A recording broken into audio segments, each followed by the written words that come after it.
وہ لفظ کا جو صریح معنی ہے نا وہ مراد نہیں لے رہا۔ قرینہ کیا مطلب؟ ایک شخص اپنی بیوی کو کہے کہ تو فارغ ہے، اس سے مراد واضح نہیں، کیونکہ فراغت کسی ذمہ داری سے بھی ہو سکتی ہے اور نکاح سے بھی ہو سکتی ہے۔ شوہر کی نیت طلاق کی ہو یا عورت نے شوہر سے پہلے طلاق کا مطالبہ کیا ہو اور شوہر نے جواب میں یہ کہا ہو، تو اس صورت پر یہ قرینہ ہوگا کہ فراغت سے مراد کیا ہے؟ نکاح سے فراغت مراد ہے۔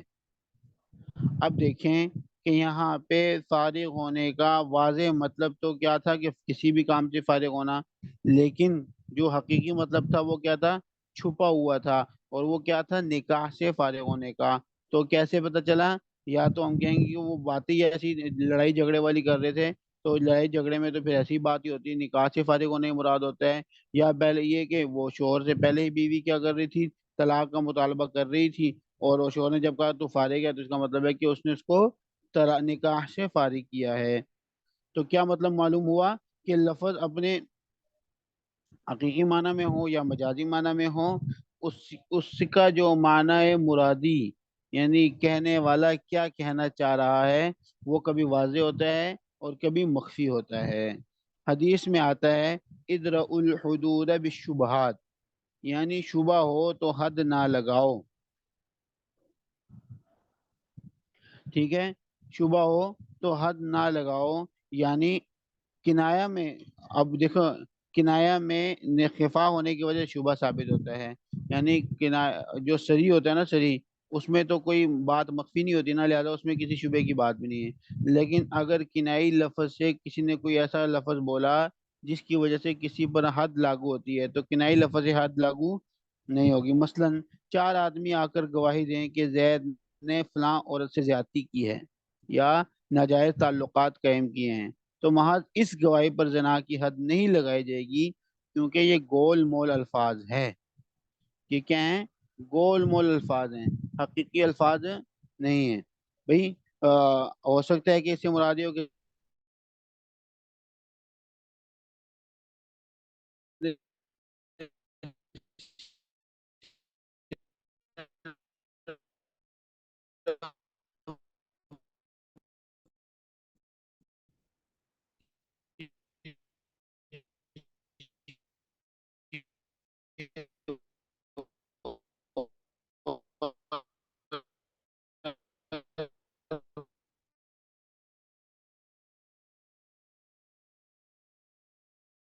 لفظ کے کیا ہے؟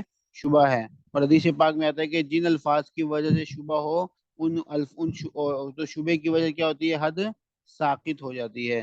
لہذا اگر کوئی گول مول الفاظ کہے کہ زید کی فلانی عورت کے ساتھ ناجائز تعلقات ہیں، چار کیا 100 بندے بھی رہے ہیں، تو شرعی حد ثابت کرنے کے لیے وہ بات کافی نہیں ہے۔ لیکن اگر حقیقی صریح معنی لے لیں اور صریح الفاظ لے کے آئیں، تو پھر چار گواہوں سے بھی زید کے اوپر حد زنا کیا ہو جائے گی؟ ثابت ہو جائے گی، اور اس کو اس کی وجہ سے یا تو اس کو سنسار کیا جائے گا، یعنی اگر شادی شدہ ہے، اور نہیں تو پھر اس کو دوسری سزا دی جائے گی، یعنی کوڑوں کی سزا دی جائے گی۔ یہ تو ہو گیا کہ لفظ اپنے معنی میں استعمال کس لحاظ سے ہوتا ہے؟ حقیقت کے لحاظ سے ہوتا ہے یا مجاز کے لحاظ سے ہوتا ہے؟ پھر اسی طرح صریح کے لحاظ سے ہوتا ہے یا کنایے کے لحاظ سے ہوتا ہے؟ یہ تو ہوگی لفظ کے اپنے معنی میں استعمال ہونے کے اعتبار سے اقسام۔ ایک لفظ اپنے معنی پر جو دلالت کر رہا ہے، ایک لفظ اپنے معنی پر دلالت کر رہا ہے، تو یہ دیکھیں گے کہ وہ اپنے معنی میں دلالت کرنے میں کتنا ظاہر ہے۔ یعنی جو لفظ وہ بولتا ہے، ایک آدمی کوئی لفظ بولتا ہے، تو سننے والا اس سے جو معنی مراد لیتا ہے وہ ظاہر ہوتا ہے کہ نہیں ہوتا، اور اگر ظاہر ہوتا ہے تو کس درجے کا ظاہر، یعنی واضح ہوتا ہے، ٹھیک ہے؟ اس لحاظ سے اس کی لفظ کی کتنی قسمیں ہیں؟ چار قسمیں ہیں۔ یعنی ایک قسم ہے ظاہر، ظاہر کہتے ہیں کہ وہ لفظ اور وہ کلام، وہ باتیں کہ جس کو محض سننے سے مراد ظاہر ہو جاتی ہے، یعنی وہ ایسے الفاظ ہوتے ہیں کہ جس کو جو جیسے سنتا ہے اس کو اسی وقت اس کا معنی سمجھ میں آ جاتا ہے، یہ تو ہو گیا ظاہر۔ لیکن ایک ہوتا ہے نص، نص ایک ہوتا ہے وہ جو ہم کہتے ہیں نصوص میں آیا ہے، یعنی نص شرعی میں ہے، وہ تو قرآن و حدیث کو نصوص کہتے ہیں، وہ الگ ایک اصطلاح ہے۔ لیکن یہاں پہ اصول فقہ ہم پڑھ رہے ہیں، تو تو اصول فقہ کی جو اصطلاح ہے نص، اس کا مطلب کیا ہے؟ کہتے ہیں کہ نص وہ لفظ ہے جس کو سننے سے مراد بھی ظاہر ہوتی ہے. یعنی ظاہر اور نص میں کیا فرق ہوا کہ ظاہر ایسا لفظ ہے کہ جس کو جیسے سنا معنی سمجھ میں آ گیا. نص ایسا لفظ ہے کہ جس کو جیسے ہی سنا معنی سمجھ میں آ گیا. اور اس میں ایڈیشنل بھی ایک اور چیز ہوتی ہے، اضافی چیز بھی ایک ہوتی ہے. وہ اضافی چیز کیا ہوتی ہے کہ اسی معنی مراد ہی کی غرض سے کلام لایا گیا ہو. یعنی جو بولنے والے نے بات کی ہے اس کا مقصد یہ تھا کہ آپ کو یہ بات ہی بتانی مقصود تھی. مثلا قرآن پاک میں ہے، اللہ تعالیٰ فرماتے ہیں احل اللہ البیع وحرم الربا، اللہ نے بیع کو حلال کیا اور سود کو حرام کیا. یہ آیت حلت بیع اور حرمت سود میں ظاہر ہے. یعنی یہ آیت یہ بتا رہی ہے کہ بیع حلال ہے اور سود کیا ہے؟ حرام ہے. کیونکہ یہ الفاظ سننے سے ہی یہ بات ظاہر ہو جاتی ہے. ہم کہتے ہیں اللہ تعالیٰ نے حلال کیا بیع کو اور اللہ تعالیٰ نے حرام کیا سود کو، تو جو بھی سنے گا، جو سامعین سننے والے ہیں، سبق میں شریک ہیں، ان سب کو پتہ چلے گا کہ اس آیت میں یہ بتایا جا رہا ہے کہ بیع حلال ہے اور سود کیا ہے؟ حرام ہے. لیکن اس آیت کا ایک اور مقصد بھی تھا.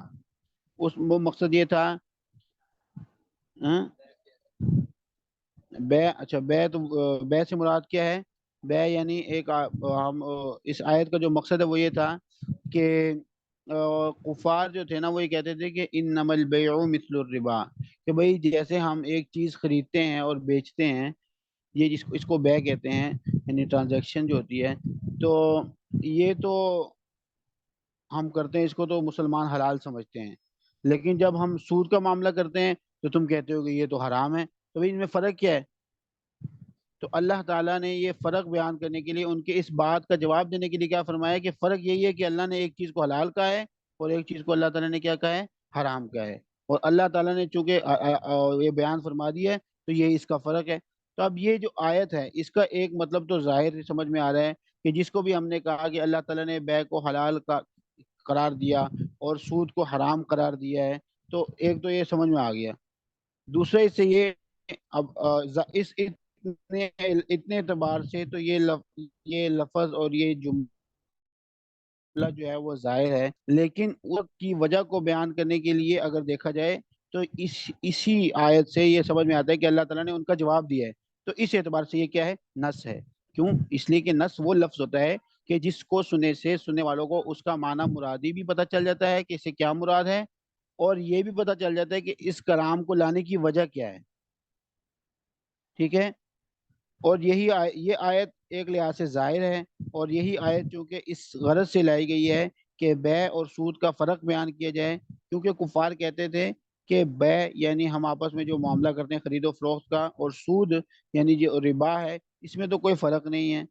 کیوں؟ اس لیے کہ بیع تو مال سود کی مثل ہی ہے.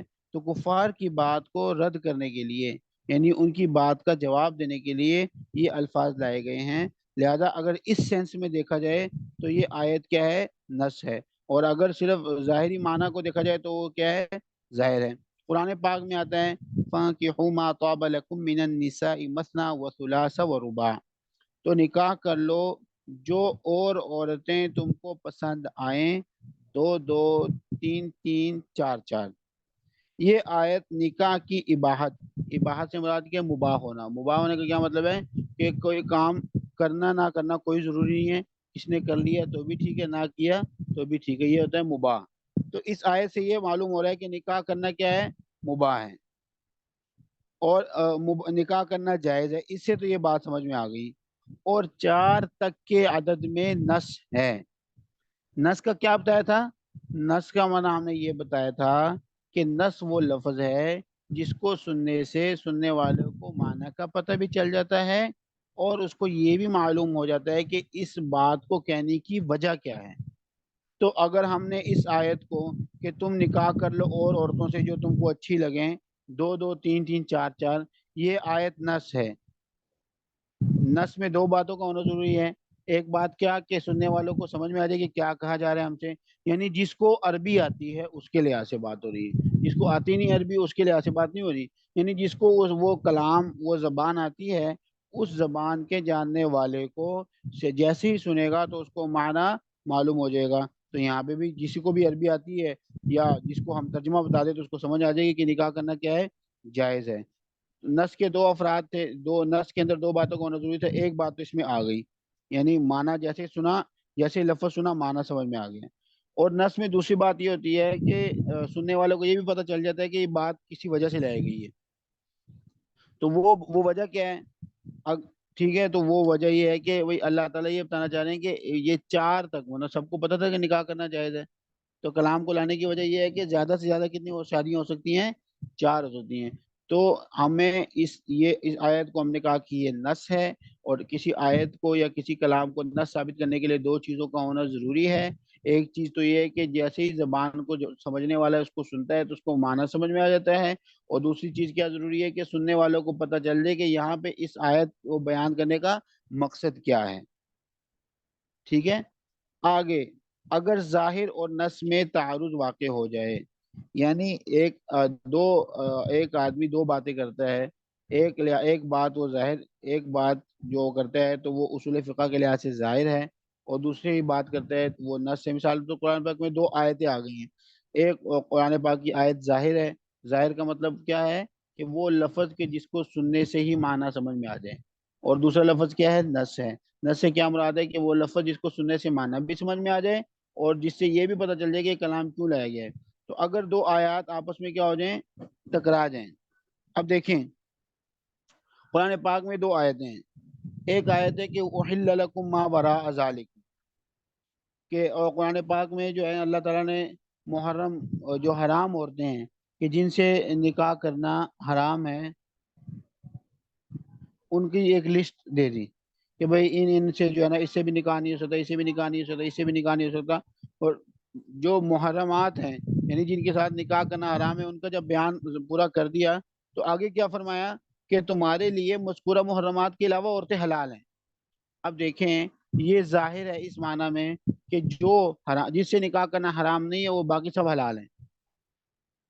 اب کوئی کہہ سکتا ہے کہ اسے مراد تو کیا ہے کہ بھئی جتنی بھی شادیاں کر لو، بس یہ ہے کہ محرمات نہیں ہونی چاہیے نا، تو یہ بات تو صحیح، اچھا اس آیت سے تو وہ یہ بات ثابت کرتا ہے، لیکن نص کیا آتی ہے؟ نص آتی احل لکم فانکحوا ما طاب لکم من النساء مثنی وثلاث ورباع۔ نص میں کیا ہوتا ہے کہ معنی بھی سامنے آ جاتا ہے بغیر سوچے سمجھے، جیسے سنتے ساتھ ہی معنی سمجھ میں آ جاتا ہے، اور دوسرا معنی کی وہ جو آیت یا کلام لانے کی وجہ بھی سامنے آ جاتی ہے۔ تو جب دونوں میں ٹکراؤ ہو تو کس کو ترجیح ہوتی ہے؟ نص کو ترجیح ہوتی ہے۔ کیوں؟ کیونکہ نص میں دو باتیں ہوتی ہیں اور ظاہر میں ایک بات ہوتی ہے، جس میں دو باتیں ہیں اس کی پاور کیا ہوگی؟ زیادہ ہوگی، اور جس کی پاور زیادہ ہوگی وہی چلے گا، یعنی وہ مقابلہ جب ہوگا دونوں کا تو جس کی پاور زیادہ ہوگی وہی غالب آئے گا، وہی جیتے گا۔ تو یہ بتا رہے ہیں کہ اگر ظاہر اور نص میں تعارض واقع ہو، ٹھیک ہے، ظاہر کہہ رہے کہ بھئی یہ حکم اس طرح ہے اور نص کہہ رہے کہ یہ حکم اس طرح نہیں ہے، تو چونکہ نص کو ظاہر پر فوقیت حاصل ہے، یعنی نص کا درجہ ظاہر سے اونچا ہے، بڑا ہوا ہے، اس لیے ظاہر کے مقابلے میں نص کو ترجیح حاصل ہوگی۔ مثلا قرآن پاک کی آیت ہے احل لکم ما وراء ذالکم، کہ تمہارے لیے مذکورہ محرمات کے علاوہ عورتیں حلال کی گئی ہیں، یعنی جو عورتوں ہم نے کہا کہ حرمت علیکم امہاتکم و بناتکم و اخواتکم، کہ تم پر تمہاری مائیں حرام ہے، تمہاری بیٹیاں حرام ہے، تمہاری بہنیں حرام ہیں، یہ ساری لسٹ ہے۔ آگے کیا فرمایا؟ تمہارے لیے مذکورہ یعنی جو لسٹ ہم نے بیان کی اس کے علاوہ ساری عورتیں حلال ہیں۔ اس سے تو یہ مطلب پتہ چل رہا ہے کہ 4 سے زائد کی شادیاں بھی کرنا کیا ہے؟ مباح ہے۔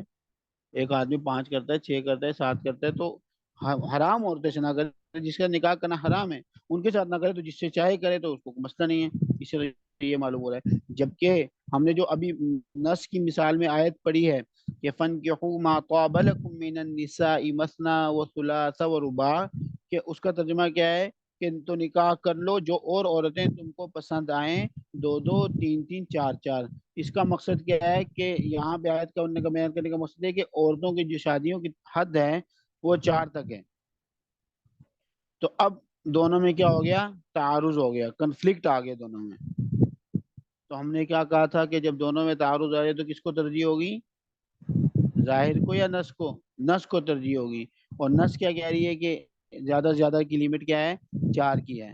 ان دونوں میں تعارض ہوا تو نص پر عمل کریں گے اور ہم کہیں گے کہ 4 سے زائد بیویاں اکٹھی کرنا کیا ہے؟ حرام ہے۔ انشاءاللہ اگلا سبق پھر مفصل اور محکم کا اگلے ہفتے کو پڑھیں گے۔